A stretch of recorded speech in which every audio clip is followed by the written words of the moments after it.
ಯಾಕಂದ್ರೆ ಈಗ first of all ನಾನು ಕೇಳ್ಬೇಕು ಅಂದ್ರೆ ಈಗ ಹಾ, ಬೆಂಗಳೂರಿನ ಒಂದು ಕ್ಲೈಮೇಟ್ ನಿಮ್ಗೆ ಗೊತ್ತಿದೆ ಸರ್ ಈಗ. ಹೌದು. ಬೆಂಗಳೂರು ಕ್ಲೈಮೇಟ್ ಅಲ್ಲಿ ಯಾವ್ಯಾವ ತರಕಾರಿಗಳನ್ನ ನಾವು ಬೆಳಿಬಹುದು ಟೆರೆಸ್ ಮೇಲೆ? ಒಳ್ಳೆ ಪ್ರಶ್ನೆ ಕೇಳಿದ್ರಿ. ನೀವು ತರಕಾರಿ ಅಂಗಡಿ ಹೋಗಿ ನೋಡ್ರಿ ಏನೇನು ಕಣ್ಣಿಗೆ ಕಾಣುತ್ತೆ ಅದೆಲ್ಲ ಬೆಳಿಬೋದು. Okay, okay fine. ನೀವು ನಂಬಲ್ಲ, ಬರೀ ಒಂದು ನಮ್ದು 9 ಇಂಚ್ ಇರುತ್ತೆ ಟ್ರೇ ಡೆಪ್ತ್. ನಮ್ಗೆ ಹ್ಮ್. ಬೆಂಡೆಕಾಯಿ ಗಿಡ ಆಲ್ಮೋಸ್ಟ್ ಒಂದು 10 ಅಡಿ ಹೋಗಿರುತ್ತೆ. ಹೌದು.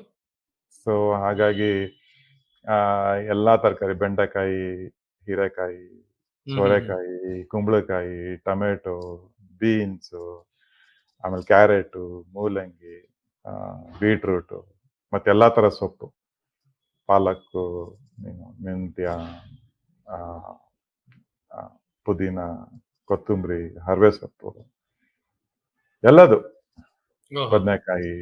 ಇನ್ನ ನಾವು ಕೆಲವು ಕಡೆ ಇವಾಗ ಇದು ಬರುತ್ತೆ, ಸೀಮೆ ಬದನೆಕಾಯಿ, ಹೌದು. ಅಂದ್ರೆ ತೊಂಡೆಕಾಯಿ, ಒಟ್ಟಾರೆಯಾಗಿ ಎಲ್ಲಾ ತಿನ್ನುವ ತರಕಾರಿಗಳು ಎಲ್ಲವನ್ನು ಬೆಳಿಬಹುದು. ಎಲ್ಲದು ಬೆಳಿಬೋದು, ಏನು ತೊಂದರೆ ಇಲ್ಲ, ಆರಾಮಾಗಿ ಓಕೆ, ಬೆಳಿಬೋದು. ಓಕೆ. ಬಟ್ ಕೆಲವೊಂದು ಈಗ ಸೀಸನ್ ಅಲ್ಲಿ ಕೆಲವು ತರಕಾರಿ ಬರೋದಿಲ್ಲ. ಅಂದ್ರೆ ಫಾರ್ ಕರೆಕ್ಟ್. ಎಕ್ಸಾಂಪಲ್ ಸಮ್ಮರ್ ಅಲ್ಲಿ ಬೀನ್ಸ್ ಬರಲ್ಲ. ಹೌದು, ಹೌದು, ಹೌದು. ನೀವು ನೋಡಿ ಬೇಕಾದ್ರೆ ಸಮ್ಮರ್ ಅಲ್ಲಿ ಬೀನ್ಸ್ ರೇಟ್ ಅಂಗಡಿಗಳಲ್ಲಿ ₹100 ಬಿಟ್ಟಿರುತ್ತೆ kg. Correct, correct, correct. So ಕೆಲವೊಂದ್ಸಲಿ ಮೆಂತ್ಯ ಸೊಪ್ಪು ಬರೋದಿಲ್ಲ.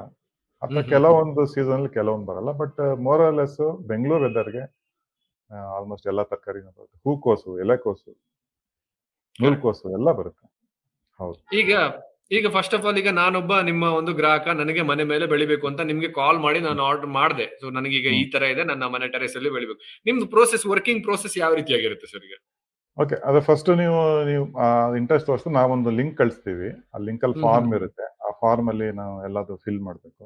ಫಿಲ್ ಮಾಡಿದ್ಮೇಲೆ ಅದಲ್ಲಿ ನೀವೇನೇನು ತರಕಾರಿ ತಿಂತೀರಾ ಅನ್ನೋದನ್ನ ಅದರಲ್ಲಿ ಚಾಯ್ಸ್ ಇರುತ್ತೆ. ನೀವು ಸೆಲೆಕ್ಟ್ ಮಾಡಬೇಕು. ಓಕೆ. ಸೊ ಅದು ಸೆಲೆಕ್ಟ್ ಮಾಡಿದ್ಮೇಲೆ ಮತ್ತೆ ಟರ್ಮ್ಸ್ ಕಂಡೀಷನ್ಸ್ ಅಲ್ಲಿ ನಾವು ಕ್ಲಿಯರ್ ಹಾಕಿರ್ತೀವಿ. ನಾವು ಹಾಕ್ತೀವಿ. ಸೊ ಇದು ಮೇನ್ ಆಗಿ ಯಾರಾದ್ರು ಉದ್ಯೋಗ ಆಗಿ ಯಾರಾದ್ರು ಇದನ್ನ ಮಾಡ್ಬೇಕಂತ ಹೇಳಿದ್ರೆ, ಮುಂಚೆ ಏನಾಗ್ತಿತ್ತು, ನಾನು ತರಕಾರಿ ಬಂದಿಲ್ಲ, ನಾನು ದುಡ್ಡು ಕೊಡಲ್ಲ, ಹಂಗೆಲ್ಲ ಹೇಳೋರು. ಓಕೆನಾ. Okay, okay. ಕೆಲವರು ಇರ್ತಾರೆ ತರಕಾರಿ, ಯಾಕಂದ್ರೆ ನಮ್ ಕಂಟ್ರೋಲ್ ಇರೋದಿಲ್ಲ. ನಾವೆಲ್ಲ ಮಾಡಿದ್ರು ಹೌದು. ಕೆಲವು ಟೈಮ್ ಅದು ಪ್ರಕೃತಿ ಆ, ನಿಯಮ, ಅದೇನು ಮಾಡೋಕ್ಕಾಗೋದಿಲ್ಲ.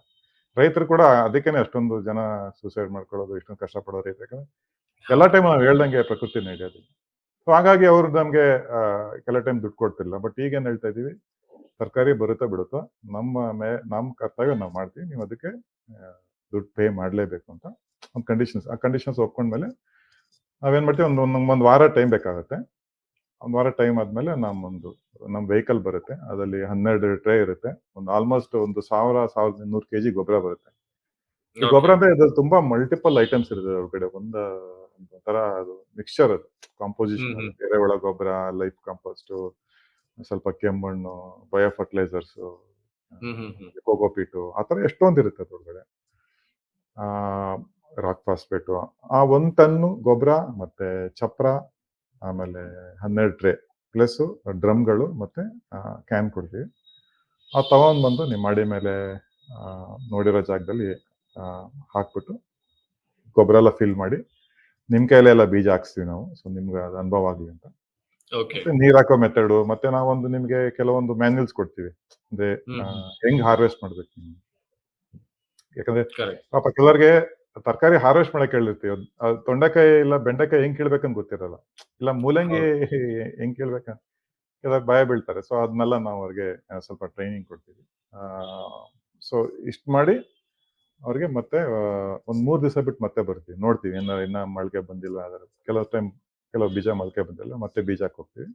ಮತ್ತೆ ವಾರ ಓಕೆ. ವಾರ ಅವ್ರ ಜೊತೆ ಒಂದು ಟೈಮಿಂಗ್ ಫಿಕ್ಸ್ ಮಾಡ್ಕೊಳ್ತೀವಿ. ನಮ್ಗೆ 1 ಅವರ್ ಇರುತ್ತೆ ಮೇಂಟೆನೆನ್ಸ್. ಸೊ ಅವ್ರಿಗೆ ಸೂಟಬಲ್ ಡೇ ಮತ್ತೆ ಟೈಮ್ ನೋಡ್ಕೊಂಡು ಮಾಡ್ಕೊಂಡು ಪ್ರತಿ ವಾರ ನಾವು ಬರ್ತಾ ಹೋಗ್ತೀವಿ. Okay, so okay. ಹ್ಮ್.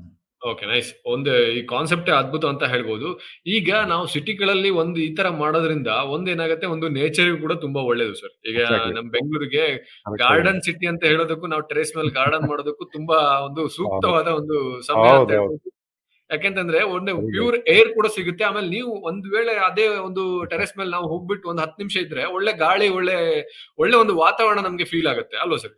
ಹೌದು. ಇದು ತುಂಬಾ ಜನ ನಮ್ಗೆ ಅನುಭವ ಹೇಳಿದ್ದಾರೆ. ಇನ್ನ ಹಾ, ಹಾ. ಇನ್ನ ಇನ್ನ ಅದ್ಭುತವಾಗಿ ಇರೋದಂತ ಹೇಳಿದ್ರೆ, ನೀವು ಮೇಲ್ಗಡೆ ಟೆರೇಸ್ ಅಲ್ಲಿ ಗಾರ್ಡನ್ ಹಾಕೊಂಡ್ರೆ ಕೆಳಗಡೆ ರೂಮ್ ತುಂಬಾ ತಂಪಾಗಿರುತ್ತೆ. ಹ್ಮ್, ಹ್ಮ್, ಹ್ಮ್. ಎಷ್ಟೊಂದ್ ಜನ ಹೇಳಿದಾರೆ ನನಗೆ ಟೆರೇಸ್ ಅಲ್ಲಿ ಗಾರ್ಡನ್ ಹಾಕಿದ್ಮೇಲೆ ಕೆಳಗಡೆ ನನ್ನ ರೂಮ್ ತುಂಬಾ ಹೀಟ್ ಆಗ್ತೈತೆ, ಎಸಿ ಹಾಕೊಳ್ತಾ ಇದೆ, ಎಸಿ ಸ್ಟಾಪ್ ಮಾಡ್ಬಿಟ್ಟಿದೀನಿ. Correct, correct. ಹೌದು, ಹೌದು. ಟೆಂಪರೇಚರ್ ಇಲ್ಲ ಅಂದ್ರೆ ಒಂದು 4 ಇಂದ 5 ಡಿಗ್ರಿ ಕಡಿಮೆ ಇರುತ್ತೆ ಹೊರಗಡೆಕ್ಕಿಂತ. ಹ್ಮ್. ಹೌದು, ಆಮೇಲೆ ಹೌದು, ನೀವು ಹೌದು. ಹೇಳ್ದಂಗೆ ಎನ್ವೈರನ್ಮೆಂಟ್ ಇನ್ನೊಂದು ವಿಚಾರ ನಾವು ಅರ್ಥ ಮಾಡ್ಕೊಂಡಿರೋದು, ಇವಾಗ ತರಕಾರಿ ಅಷ್ಟು ಜಾಗನ ಯಾವ್ದೋ ಒಂದು ಹೊಲದಲ್ಲಿ ನಾವು ಅದನ್ನ ಬೆಳಿಬೇಕಾಯ್ತಲ್ವಾ. ಸೊ ಈಗ ಪಾಪ್ಯುಲೇಷನ್ ಬೆಳೀತಾ ಇದೆ, ಬಟ್ ಲ್ಯಾಂಡ್ ಬೆಳೀತಾ ಇಲ್ಲ. ಹೌದು. ಸೊ ಈಗ ಲ್ಯಾಂಡ್ ನಾವು ಮಾಡಿ ಮೇಲೆ ಅದನ್ನ ತರಕಾರಿ ಬೆಳೆ ಅಷ್ಟು ಲ್ಯಾಂಡ್ ಸೇವ್ ಆಯ್ತಲ್ಲ. ಖಂಡಿತ. ಹೌದು. ಅದೇ ದೊಡ್ಡ ಪ್ರಮಾಣದಲ್ಲಿ ಮಾಡಿದಾಗ, ಈಗ ಸಣ್ಣ ಪ್ರಮಾಣದಲ್ಲಿ ಅದು ಅಷ್ಟು ಲೆಕ್ಕಕ್ಕೆ ಬರಲ್ಲ. ಬಟ್ ಆದ್ರೂ ಹ್ಮ್, ಹ್ಮ್. ಬೆಂಗಳೂರಿನಲ್ಲಿ ಒಂದು 1 ಲಕ್ಷ ಜನ ಆ ತರ ಬೆಳೆಯಕ್ ಸ್ಟಾರ್ಟ್ ಮಾಡಿದ್ರೆ ಆ, ಖಂಡಿತ. ಅಷ್ಟು ಲ್ಯಾಂಡ್ ಸೇವ್ ಆಯ್ತಲ್ಲ.